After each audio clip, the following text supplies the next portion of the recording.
아니, 당신 지금 뭐 하는 거예요? 어머님, 예비 시아버지와 예비 며느리는 도대체 과연 결혼식은?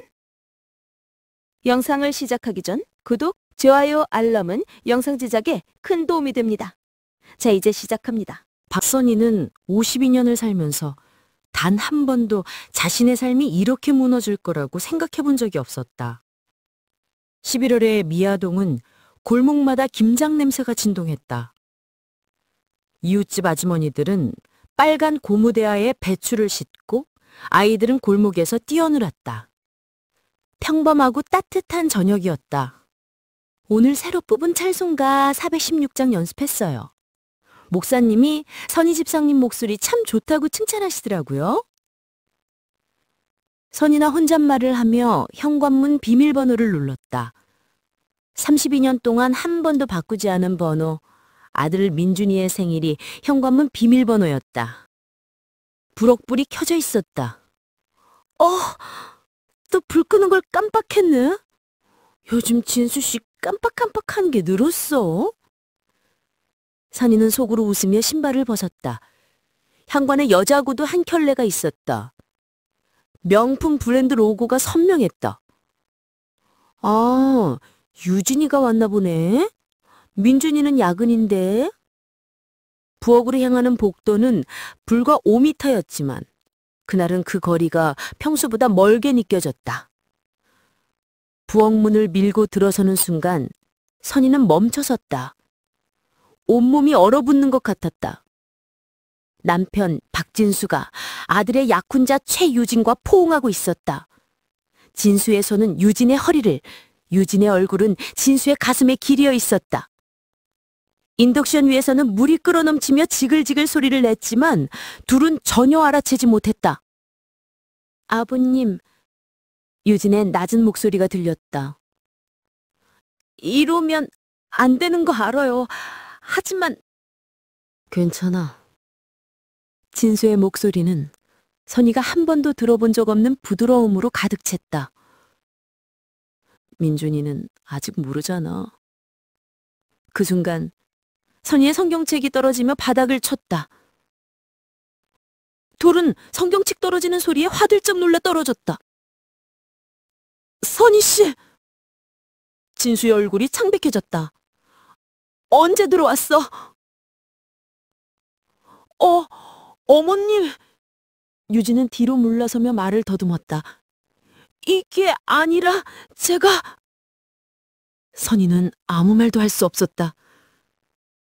32년 동안 이 부엌에서 밥을 짓고 김치를 담그고 아들을 위해 도시락을 쌌고 명절마다 온 가족이 모여 함께 떡국을 먹던 식탁. 그 모든 기억이 한순간에 더럽혀지는 느낌이었다.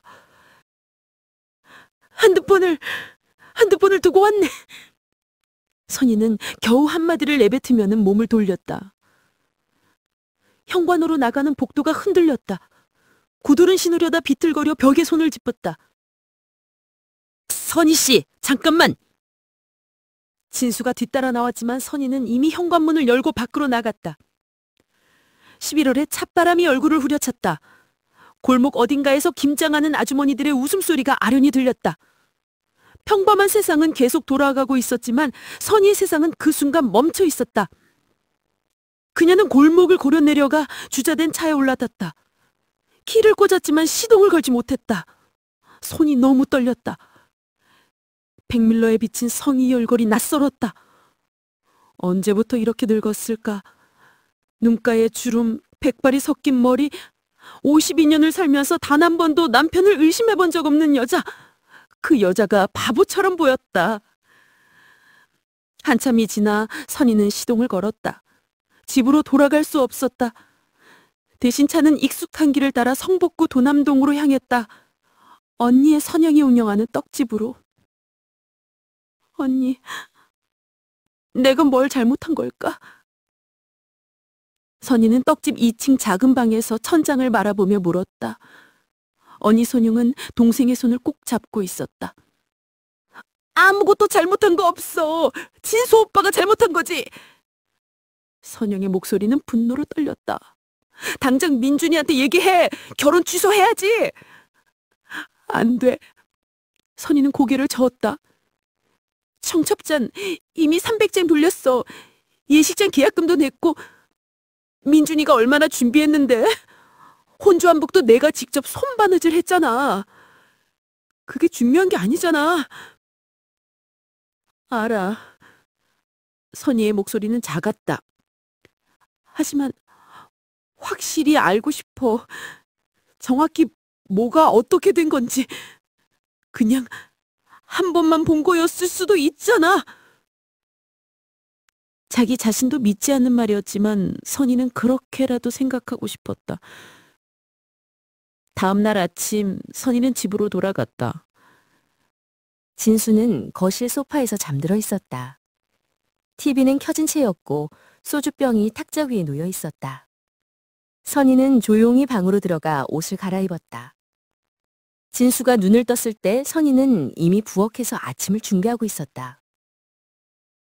선희 씨, 진수의 목소리가 떨렸다. 당신이 좋아하는 된장찌개 끓였어요. 밥 먹어요. 선희는 돌아보지 않았다. 어젯밤 일은 밥 먹어요. 선희는 국그릇을 식탁 위에 내려놨다. 배고프잖아요. 그날부터 선희의 관찰이 시작됐다. 진수의 휴대폰, 옷, 행동 하나하나를 조용히 지켜봤다. 새벽에 일어나 남편의 재킷 주머니를 뒤졌다. 영수증, 명함, 손수건. 그리고 어느 날 작은 메모지 하나를 발견했다. 유진의 필체로 아버님, 오늘 고마웠어요 라고 적혀 있었다. 아버님? 그 단어가 선희의 가슴에 비수처럼 박혔다. 추석이 지나고 약혼 준비가 본격화됐다. 남대문 한복집에서 만나기로 하는 날 선희는 일부러 일찍 도착했다. 한복집 사장님이 환하게 웃으며 맞았다. 어머님, 혼주 한복 진짜 예쁘게 나왔어요. 신랑 어머님께 완전 잘 어울릴 거예요. 고맙습니다. 선희는 미소를 지었다.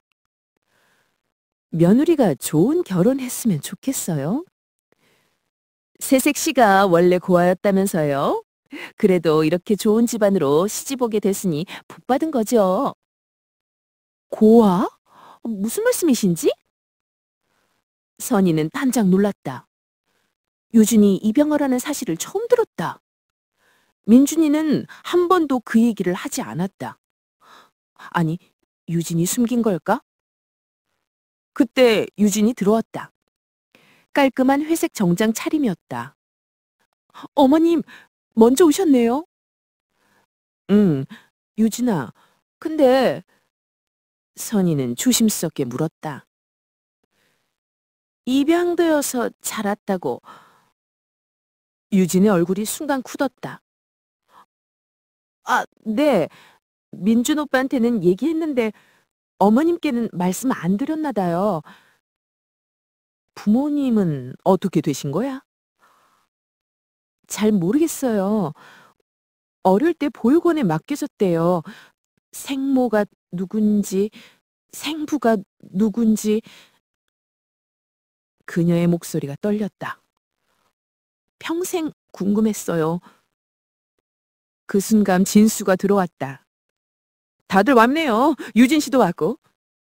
그의 목소리는 너무 밝았다. 유진은 바르게 고개를 숙여 인사했고 진수의 손이 짧은 순간 그녀의 호흡기를 닿았다. 선희는 그 모든 걸 놓치지 않았다. 한복을 고르는 동안 선희는 거울 속으로 둘을 지켜봤다. 진수가 유진에게 뭔가 작게 속삭일 때마다, 유진이 불안해한 듯 고개를 끄덕거릴 때마다 선희의 가슴은 조금씩 더 무너졌다. 그날 밤 선희는 진수의 서장에 들어갔다. 진수는 샤워 중이었다. 책장 사이, 서류 뒤, 오래된 앨범 속을 뒤졌다. 그리고 마침내 잠긴 서랍장을 발견했다. 열쇠는 어디 있을까? 선희는 책장 밑을 더듬었다. 테이프로 붙어있는 작은 열쇠를 찾아냈다. 서랍 안에는 낡은 편지 봉투가 놓여 있었다.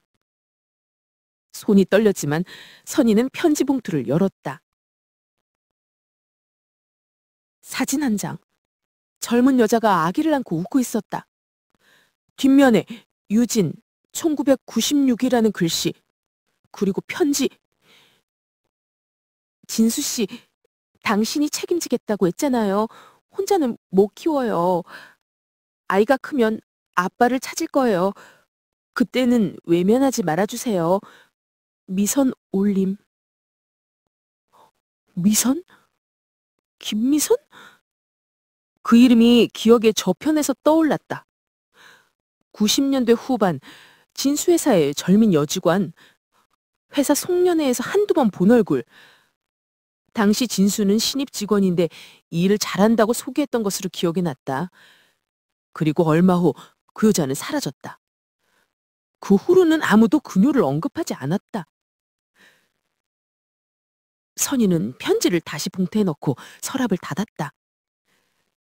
열쇠를 제자리에 테이프로 붙였다. 손이 떨려서 2번이나 떨어뜨렸다.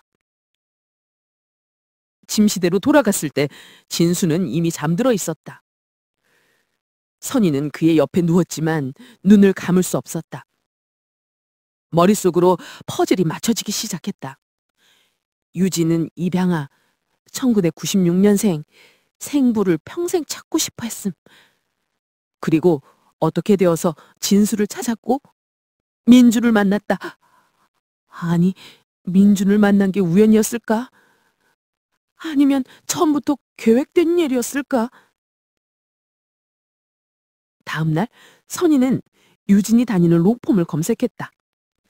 강남 패밀리 법무법인, 민준이 다니는 곳과 같은 회사. 유진의 프로필을 찾았다. 학력, 경력, 그리고 수상 내역. 2023년 입양인 공익증진 공로상. 선희는 떡집으로 언니를 찾아갔다. 언니, 유진이가 입양하래. 그래서 생부를 찾고 있었고, 그리고 어쩌다가 진수를 찾았어. 96년에 태어난 딸이 바로 유진이야. 선희는 편지 사진을 보여줬다.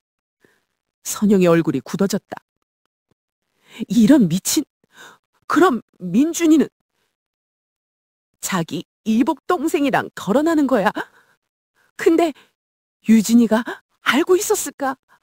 아니면 나중에 알았을까? 어느 쪽이든 말해야지. 당장.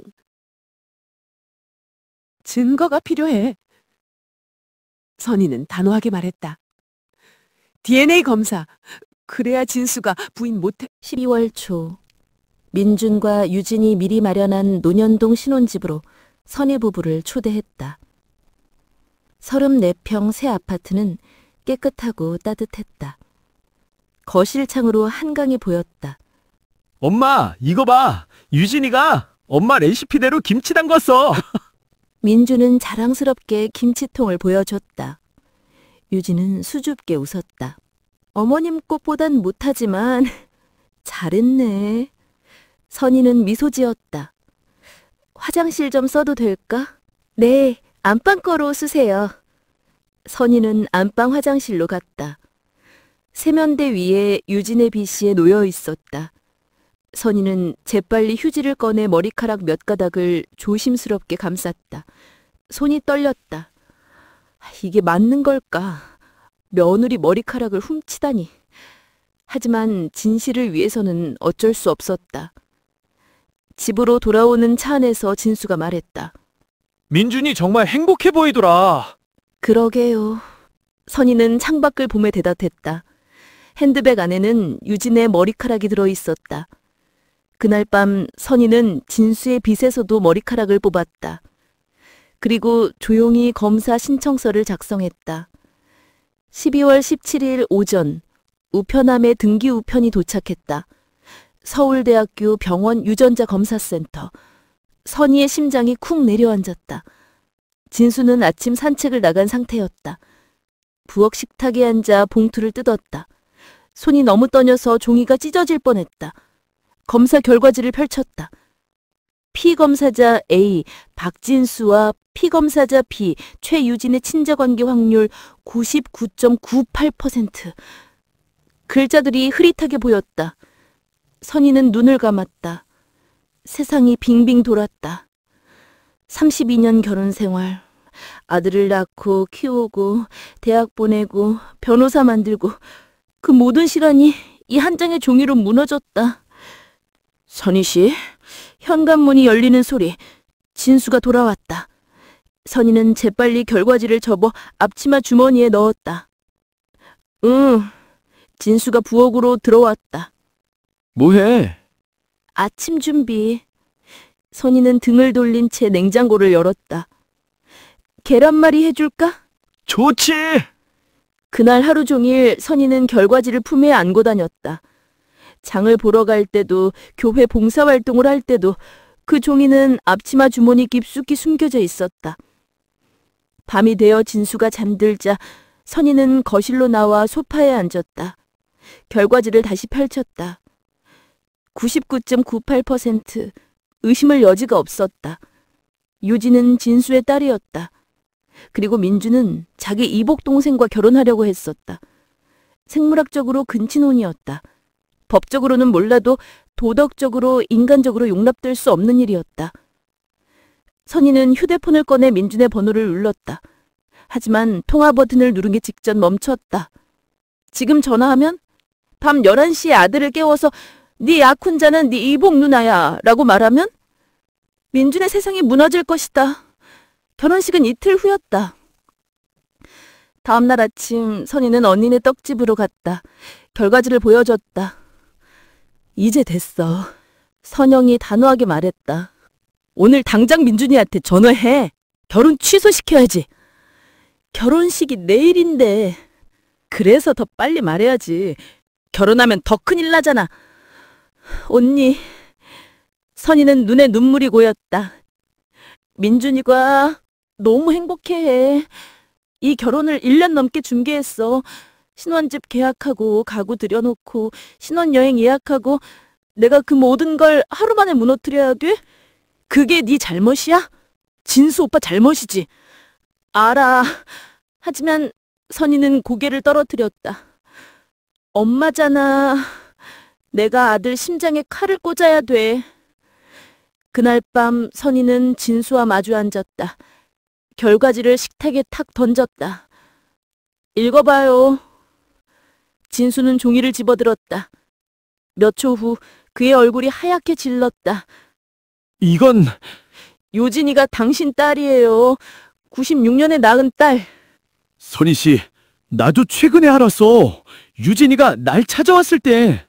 거짓말 마요. 선희는 차갑게 말했다. 당신 서재에서 편지 봤어요. 96년부터 알고 있었잖아요. 진수 앱이 열렸다가 닫혔다. 변명이 막혔다. 민준이 언니요. 선희의 목소리가 떨렸다. 우리 아들은 자기 여동생과 결혼하는 거예요. 근친혼이에요. 나도 어떻게 할지 모르겠어. 처음엔 유진이가 누군지 몰랐어. 이름도 바뀌었고 얼굴도 기억이 안 났어. 그런데 민준이가 약혼자를 데려왔을 때 뭔가 이상했어. 나중에 유진이가 따로 나를 찾아와서 DNA 검사 결과를 보여줬어. 언제? 약혼식 한 달 전. 그럼 그때 말했어야죠. 왜 입 다물고 했었어요? 유진이가 민준이를 정말 사랑한다고 했어. 자기도 나중에 알았다고. 만났을 땐 몰랐다고. 그리고 제발 말하지 말라고 빌었어. 그래서 동의한 거예요? 자기 아들이 자기 딸이랑 결혼하는 걸? 진수는 대답하지 못했다. 그저 고개를 떨어뜨렸다. 내일 결혼식 전에 민준한테 말해요. 선희가 명령했다.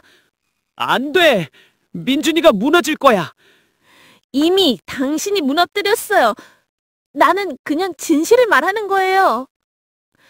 그날 밤 둘은 한마디도 나누지 않았다. 선희는 거실 소파에서 잤다. 잠은 오지 않았다. 천장만 바라보며 내일을 생각했다. 결혼식장에서 일어서야 할까? 저 결혼 반대합니다! 라고 외쳐야 할까? 300명의 하객 앞에서 12월 19일 아침 결혼식 날이 밝았다. 선희는 새벽 5시에 일어나 샤워했다. 거울 속 자신의 얼굴이 낯설었다. 혼주 안복을 꺼냈다. 자주색 치마에 연두색 저고리, 2달 동안 손바느지로 완성한 한복, 한 땀 한 땀 아들의 행복을 빌며 지은 옷이다. 선희 씨, 진수가 강문을 열었다. 나 민준이한테 말할게. 지금? 식전에. 안 돼요. 선희는 고개를 저었다. 오늘은 그냥 지나가게 해줘요. 뭐? 내일 말해요. 결혼식 끝나고. 선희는 목소리가 떨렸다. 민준이가 오늘만은 행복하게 해줘요. 단 하루만. 선희 씨! 제발요. 선희는 애원했다. 엄마 마음이에요. 양재동 웨딩홀은 백합으로 가득했다. 천장부터 바닥까지 하얀 백합이 식장을 채웠다. 3시간 전부터 하객들이 도착하기 시작했다. 친척, 친구, 직장 동료들 모두 축복의 미소를 띠고 있었다. 대기실에서 민준이 들어왔다. 턱시덕을 입은 아들은 눈부시게 잘생겼다. 엄마, 떨려 죽겠어. 민준이 웃었다. 유준이 정말 예쁘게 나왔을 것 같아. 근데 아직 못 봤어. 신부 대기실 따로잖아. 선희는 아들을 꼭 안았다. 민준아, 왜? 울어? 아니야, 그냥 네가 너무 잘 자라줘서. 선희는 눈물을 닦았다. 행복해야 돼. 알았지? 당연하지. 엄마도 행복해야 돼. 식이 시작됐다. 하객들이 착석했다. 선희는 맨 앞줄에 앉아 있었다. 옆에는 진수가 굳은 얼굴로 앉아 있었다. 웨딩 행진곡이 울려 퍼졌다. 문이 열리고 유진이 입장했다. 순백의 웨딩 드레스, 긴 베일, 백합 무케. 그녀는 천사처럼 아름다웠다. 하지만 선희의 눈에는 악마로 보였다. 민준의 얼굴에 눈물이 흘렀다. 그는 유진을 바라보며 환하게 웃었다. 선희는 평생 잊지 못할 것 같았다. 순수하고 행복하고 아무것도 모르는 미소. 주례가 단상에 올랐다. 오늘 이 자리에 모인 여러분. 선희는 주먹을 꽉 쥐었다. 손톱이 손바닥에 파고들었지만 아프지 않았다. 옆에서 진수가 작게 신음했다. 그도 고통스러워하고 있었다. 신랑 박민준 씨와 신부 최유진 씨는 주례의 목소리가 계속됐다. 선희는 유진을 응시했다. 유진도 잠깐 선희를 쳐다봤다. 그 순간 둘의 눈이 마주쳤다. 유진의 눈에는 애원이 담겨 있었다. 제발 말하지 마세요. 선희는 고개를 돌렸다. 혹시 이 결혼을 반대하시는 분 계십니까? 식장이 조용해졌다. 300명의 하객이 숨을 죽였다. 선희의 심장이 미친 듯이 뛰었다. 일어서야 한다. 지금 일어서서 외쳐야 한다. 저둘은 남매입니다. 이 결혼은 근친혼입니다. 선희 가리에 힘이 들어갔다. 일어서려는 순간 민준의 목소리가 들렸다. 엄마, 사랑해. 민준이 앞을 보며 작게 속삭였다. 그의 목소리는 행복으로 떨리고 있었다. 선희의 다리에서 힘이 빠졌다. 다시 앉았다. 없으시면 계속하겠습니다. 주례가 말했다.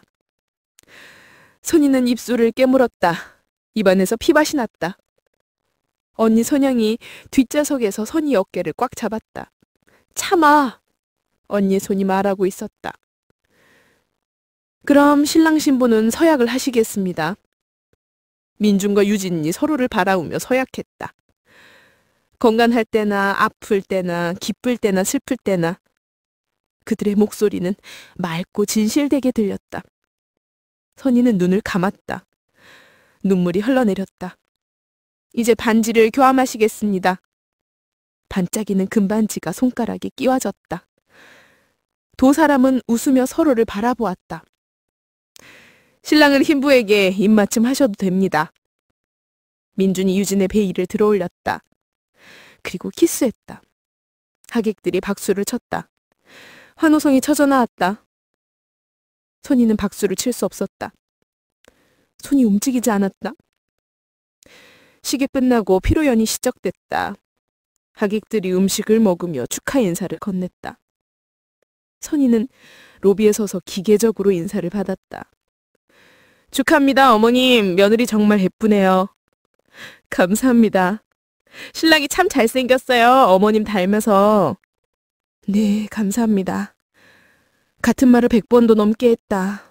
얼굴에는 미소를 띠고 있었지만 영혼은 죽어 있었다. 피로 현장 한쪽에서 진수와 유진이 대화하는 모습이 보였다. 진수가 유진의 손을 잠깐 잡았다. 아버지가 딸의 손을 잡는 모습. 아무도 이상하게 생각하지 않았다. 하지만 선희는 알고 있었다. 저것이 얼마나 역겨운 광경인지. 엄마! 민준이 유진을 데리고 왔다. 엄마, 우리 사진 찍어. 선희는 억지로 웃으며 아들 옆에 섰다. 유진도 반대편에 섰다. 사진사가 카메라를 들었다. 하나, 둘, 셋, 김치! 플래시가 터졌다. 그 순간이 영원히 기록되었다. 배신의 순간이, 거짓의 순간이. 피로연이 끝나고 신혼부부는 하와이로 혼혼여행을 떠났다. 하객들이 떠나고 식장이 텅 비었다. 선희는 식장 의자에 혼자 앉아 있었다. 백합 향기가 진동했다. 백합, 순수함의 상징. 하지만 오늘 이 꽃들은 거짓된 결혼을 부축복했다. 선희 씨, 집에 가자. 진수가 다가왔다. 당신이랑 같은 집에 못 있어요. 선희는 일어섰다. 민준이 신혼여행 다녀오면 말할 거예요. 모든 것. 선희는 진수를 똑바로 쳐다보았다. 당신도 준비하세요. 선희는 식장을 나섰다. 12월에 찬바람이 불었다. 하늘에는 별이 없었다. 그녀는 언니네 떡집으로 향했다. 뒷좌석에는 혼주 한복이 놓여 있었다. 한 번이 꽃끝. 이제 이 한복을 다시 입을 일은 없을 것이다. 그날 밤 선희는 떡집 2층 작은 방에서 창문을 바라보았다. 저 멀리 민준과 유진은 하와이 어딘가에서 행복한 시간을 보내고 있을 것이다. 아무것도 모른 채. 다셋랑 후년 그들이 돌아온다. 그리고 선희는 진실을 말할 것이다. 민준아, 미안해. 선희는 작게 중얼거렸다. 엄마가 네 행복을 지켜주지 못해서. 12월 26일 오후 3시. 민준과 유진이 하와이에서 돌아온 날이었다. 선희는 아침부터 전화기를 붙잡고 있었다. 손가락이 떨려서 번호를 누를 수가 없었다. 언니, 나 못하겠어. 선희가 울먹거렸다. 해야지. 선영이 동생의 손을 잡았다. 지금 안 하면 평생 후회해. 민준이가 유진이랑 아이 낳으면 어떡할 거야? 그 아이는 어떻게 돼? 그 말에 선희는 정신이 번쩍 들었다. 맞다. 근친혼으로 태어난 아이는 유전적 질환 위험이 높다. 선희는 전화를 걸었다. 여보세요, 엄마?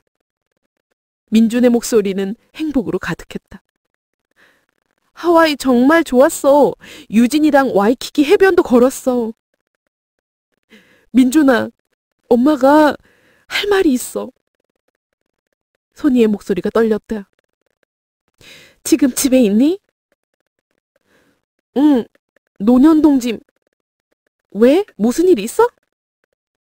엄마가 지금 갈게. 유진은? 마트 갔어. 장 보러. 30분 후에 올 거야. 그럼 됐다. 엄마 20분 후에 도착할게. 선희는 서둘러 택시를 탔다. 논현동까지는 30분 거리. 차 안에서 선희는 DNA 검사 결과지를 꺼내 다시 확인했다. 99.98%로 의심의 여지가 없었다. 논현동 아파트 앞에 도착했다. 32층. 엘리베이터를 타고 올라가는 동안 선희의 심장은 터질 듯 뛰었다. 초인종을 눌렀다. 엄마, 민준이 문을 열었다. 트레이닝복 차림이었다. 왜 이렇게 갑자기? 무슨 일 있어? 선희는 아들의 얼굴을 한참 바라봤다. 곧 무너질 얼굴, 곧 상처받을 영혼. 하지만 어쩔 수 없었다. 앉아. 선희가 말했다. 민주는 소파에 앉았다. 선희는 맞은편에 앉아 가방에서 봉투를 꺼냈다. 이게 뭐예요? DNA 검사 결과야. DNA 검사? 민준이 웃었다. 왜 갑자기 DNA 검사? 열어봐. 민주는 봉투를 뜯었다. 서류를 꺼내 읽기 시작했다. 무표정하게 읽던 얼굴이 점점 굳어졌다. 피검사자 A, 박진수. 비검사자 B, 최유진. 친자 확률 99.98%. 이게 민준의 목소리가 떨렸다. 무슨 뜻이에요? 유진이가 내 아버지 딸이야. 소리는 천천히 말했다. 그러니까 내 이복 동생인 셈이지. 말도 안 돼. 민준이 고개를 흔들었다. 장난치시는 거죠? 민준아, 선희는 눈물을 흘리며 말했다. 엄마가 이런 걸로 장난칠 것 같아? 네 아버지가 30년 전에 외도해서 딸을 낳았어. 그게 유진이야. 아니야! 아니야!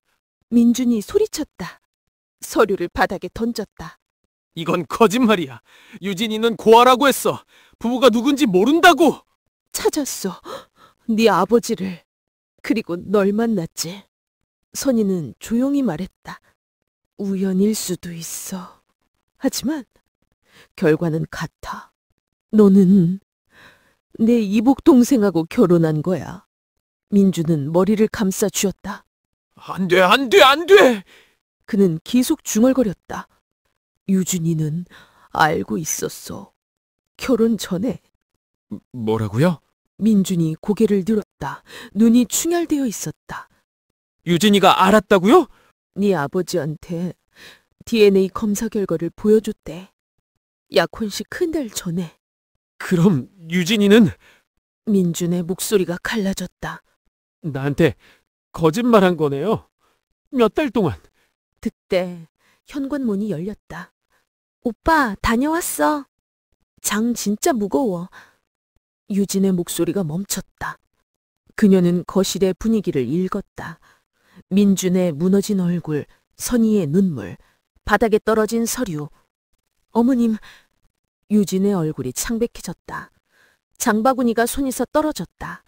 사과가 바닥을 굴러다녔다. 진짜예요? 민준이 서천천히 일어섰다.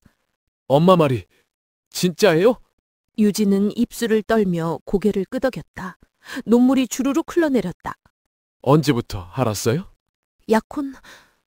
약혼식 한 달 전에. 그럼 그때 말했어야죠. 왜 입 다물고 결혼했어요? 사랑했잖아요. 오빠는 정말 사랑했어. 처음 만났을 때는 몰랐어. 진짜로 몰랐어. 그냥 멋진 선배 변호사였고 나한테 잘해줬고 사랑했다줬어. 그런데 생부를 찾다 보니 아버님이 오빠 아버지라는 걸 알게 됐어. 그럼 그때 헤어졌어야죠. 민준이 격을 쳤다. 주먹에서 피가 났다. 못했어. 유진이 울부짖었다. 이미 너무 사랑했으니까. 평생 가족이 없이 살던 내가 처음으로 가족을 가질 수 있었으니까. 아버지도 생겼고 남편도 생겼고. 남편? 민준이 비웃었다. 나는 당신 오빠예요. 남편이 아니라. 알아. 유진은 바닥에 주저앉았다. 알아. 미안해. 정말 미안해, 어머님. 선희는 아들에게 다가갔다. 민준아, 진정해.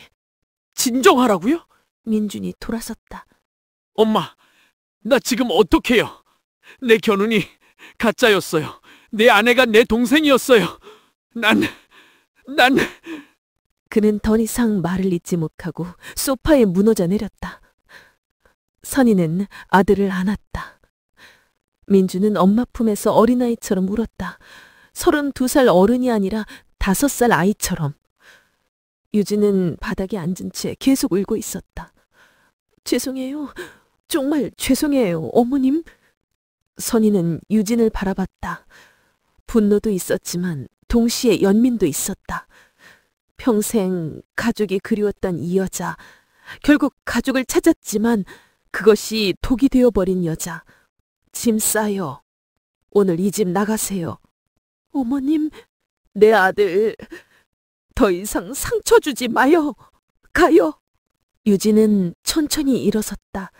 안방으로 들어가 가방을 쌌다. 30분 후 그녀는 짐을 끌고 현관으로 나왔다.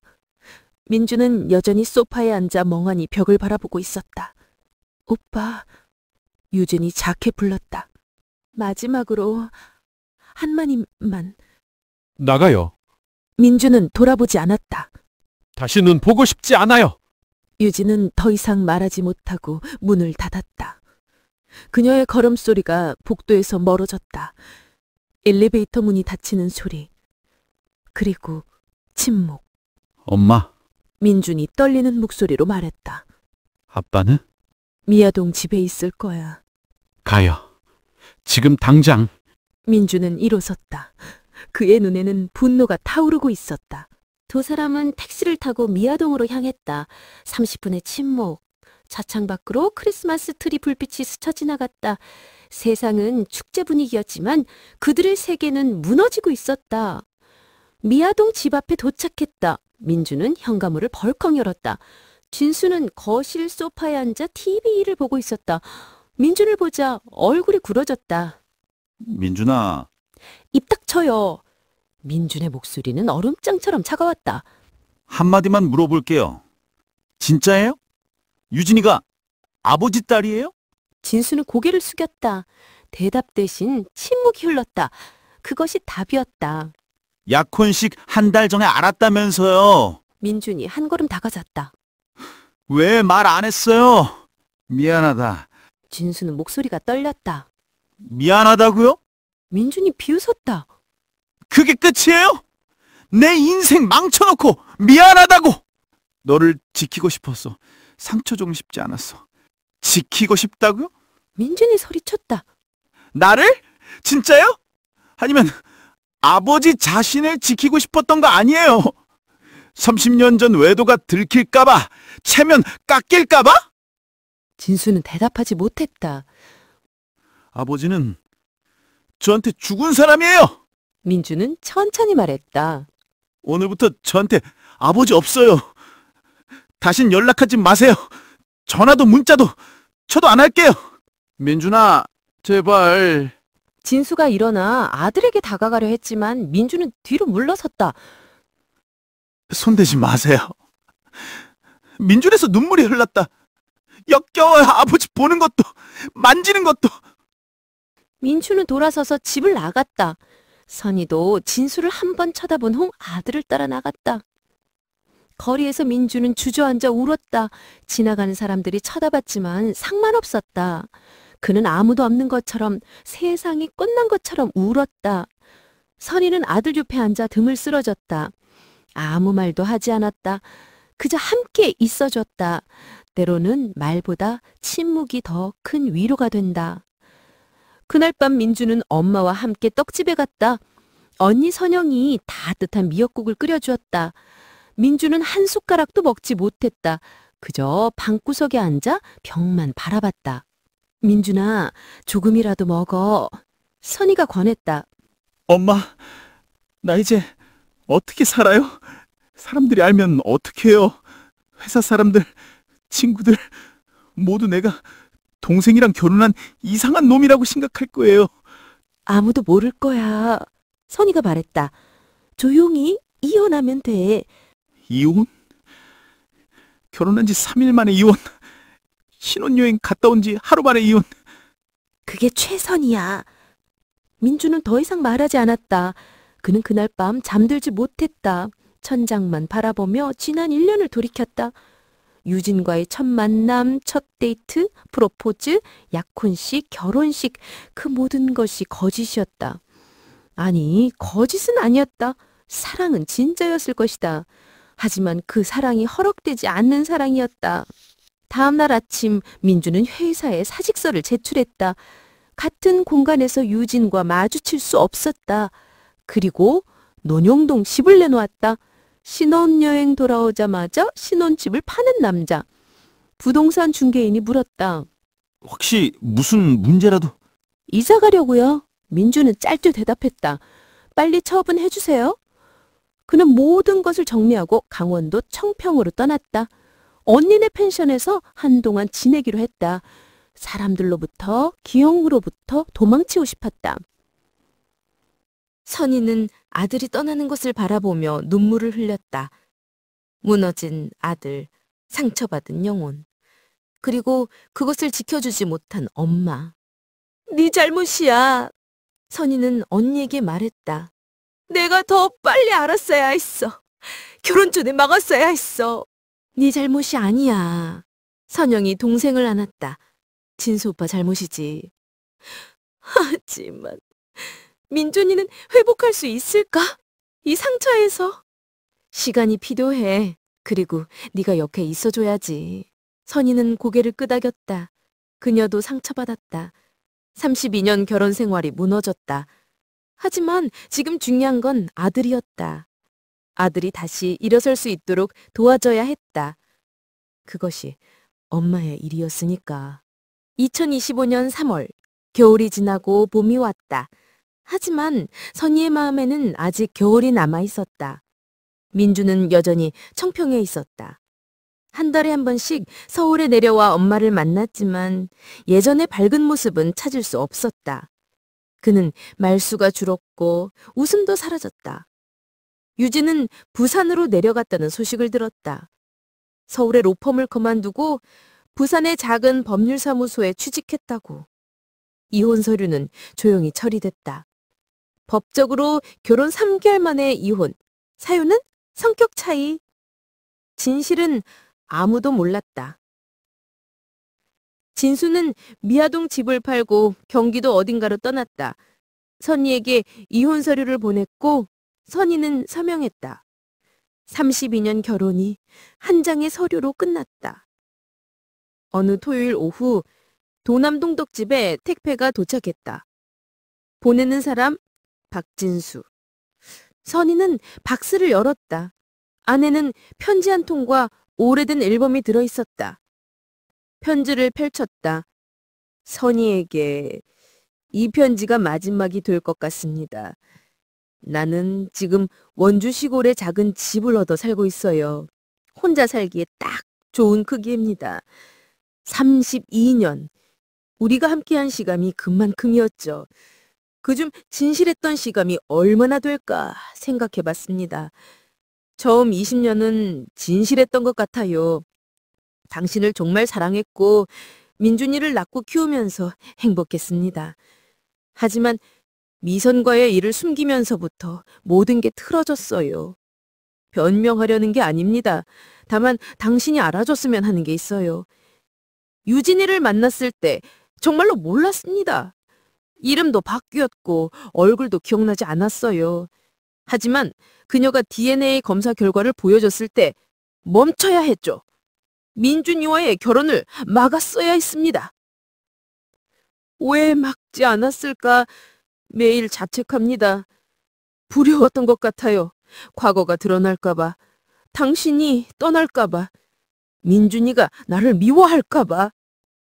결국 모든 걸 잃었지만요. 앨범 속 사진들을 보내는 이유는 우리의 행복했던 시간도 있었다는 걸 기억해 주길 바라서입니다.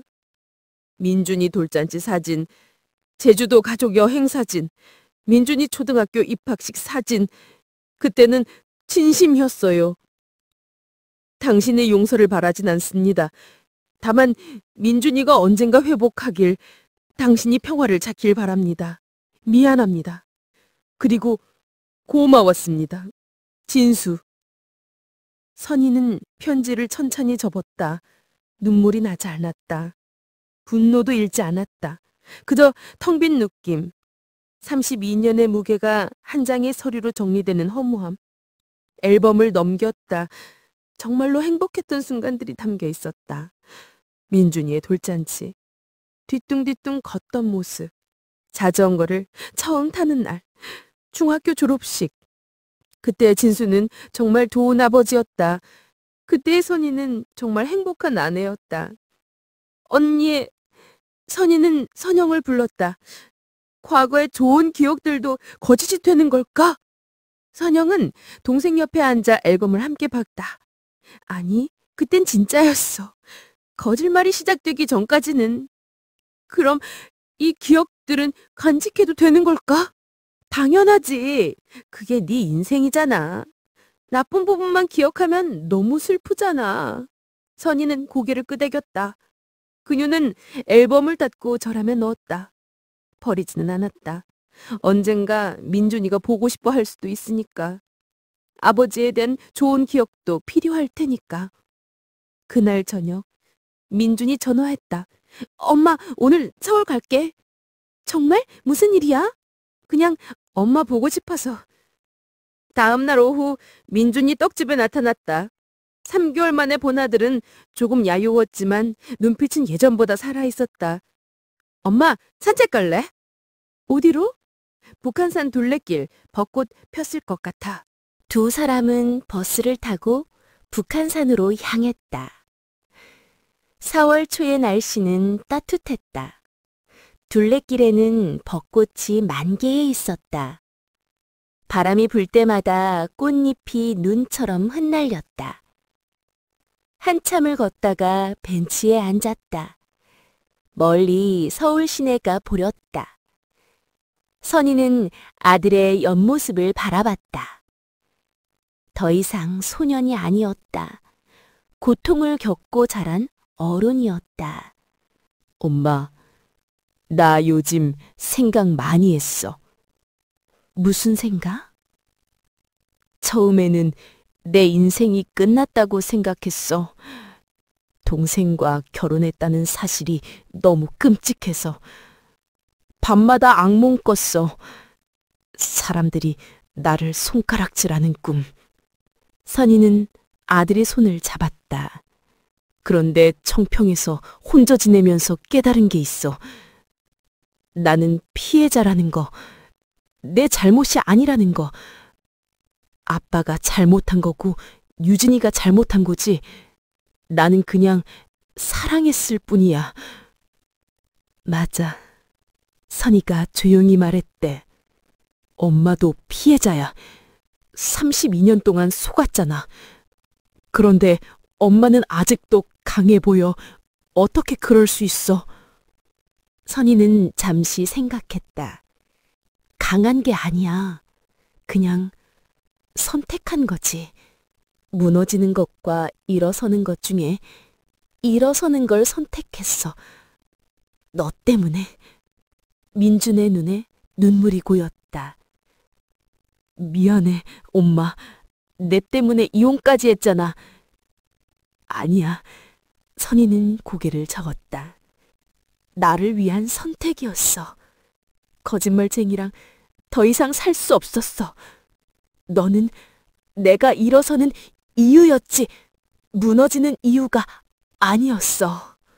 민준이는 엄마를 꼭 안았다. 두 사람은 한참을 그렇게 있었다. 벚꽃잎이 계속 날렸다. 떨어진 꽃잎들이 벤치 위에, 머리 위에 쌓였다. 엄마, 나 곧 서울로 돌아올게. 정말? 응, 새일 찾아보려고. 그래? 유진이한테는 미워하지 않기로 했어. 미워하면 내가 더 아프니까. 그냥 잊을 거야. 시간이 걸리겠지만. 유진이도 힘들 거야. 평생 가족을 찾고 싶어 했는데 찾았더니 사랑하는 사람이랑 헤어져야 했잖아. 그것도 고통스러울 거야. 너는 착한 아이구나. 엄마가 키워서 그래. 집으로 돌아가는 버스 안에서 민준이는 엄마 어깨에 머리를 기댔다. 예전에 어렸을 때처럼. 선이는 아들의 머리를 쓰다듬으며 창밖을 바라봤다. 밤하늘에 별이 떠 있었다. 오랜만에 보는 별이었다. 지난 몇 달 동안은 하늘을 올려다볼 여유도 없었다. 하지만 오늘은 달랐다. 오늘은 별이 보였다. 2026년 봄. 도남동 떡집은 여전히 문을 열고 있었다. 선영과 선희는 함께 떡집을 운영했다. 두 자매는 새벽부터 떡을 만들고 손님을 맞았다. 민주는 서울로 돌아와 작은 법률사무소를 차렸다.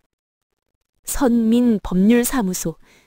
엄마 이름의 첫자 선과 자신의 이름 첫자 민을 조합해 만들었다. 의뢰인들은 점점 늘어났다. 특히 가정 문제로 고민하는 사람들이 많이 찾았다.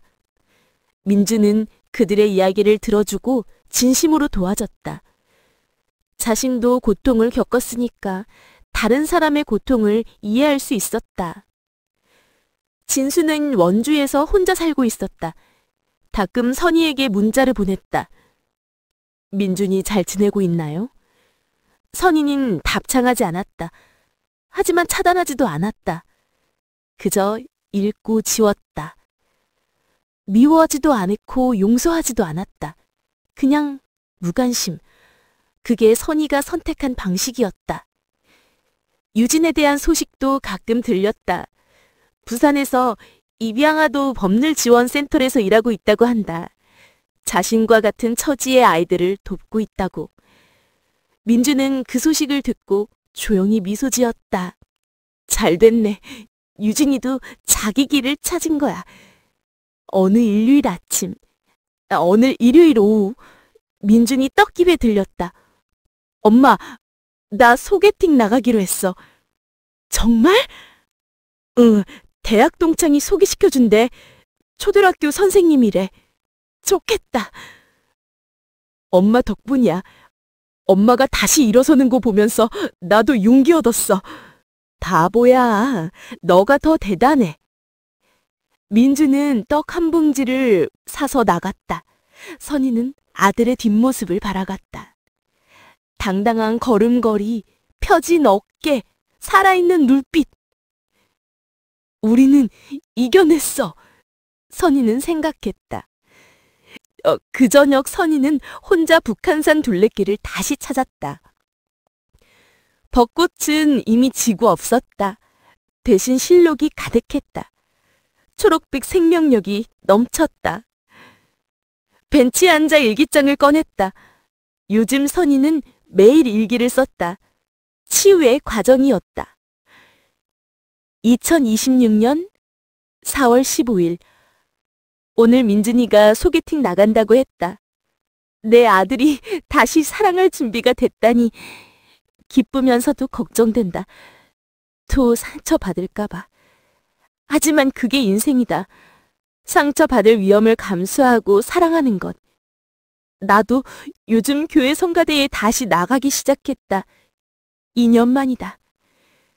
찬송가를 부르면서 평화를 느낀다. 진수와의 기억이 담긴 교회이지만 그것도 내 인생의 일부니까 회피할 필요 없다. 언니가 말했다.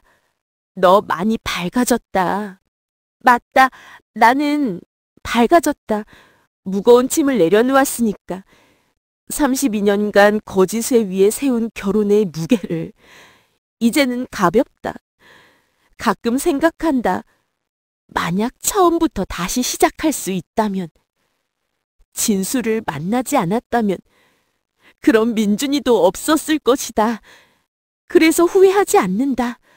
고통도, 배신도, 상처도 모두 내 인생의 일부다. 오늘 둘레길에서 한 할머니를 만났다. 85세라고 하셨다. 인생은 길어요. 라고 하셨어요. 한 번 넘어졌다고 끝이 아니에요. 다시 일어서면 돼요. 맞는 말씀이다. 나는 쉰들, 아직 30년 이상 남았다. 이 시간을 나를 위해 쓸 것이다. 여행도 가고, 책도 읽고, 새로운 사람들도 만나고, 누군가의 아내, 누군가의 엄마가 아니라 박선희로 살 것이다. 민준아, 엄마는 괜찮아. 너도 괜찮을 거야. 우리는 강하니까. 이것이 내 이야기다. 가족 대신의 이야기, 하지만 동시에 생존의 이야기, 그리고 새로운 시작의 이야기. 진실은 고통스럽다. 하지만 거짓보단 낫다. 진실 위에 세운 삶은 비록 자꾸 초라해도 무너지지 않는다. 나는 살아남았다. 그것만으로 충분하다. 선희는 일기장을 덮고 일어섰다. 저녁 노을이 하늘을 붉게 물들이고 있었다. 아름다웠다. 슬픔 끝에 오는 아름다움, 폭풍 후의 고요함. 그녀는 천천히 걷기 시작했다. 집으로 가는 길. 더 이상 진수가 기다리는 집이 아니라 언니랑 함께하는 집. 하지만 그것으로 충분했다. 바람이 불었다. 나무 잎사귀들이 바스락거렸다. 어디선가 아이들의 웃음소리가 들렸다. 세상은 계속 돌아가고 있었다. 그리고 선희도 계속 걷고 있었다. 한 걸음, 한 걸음 앞으로.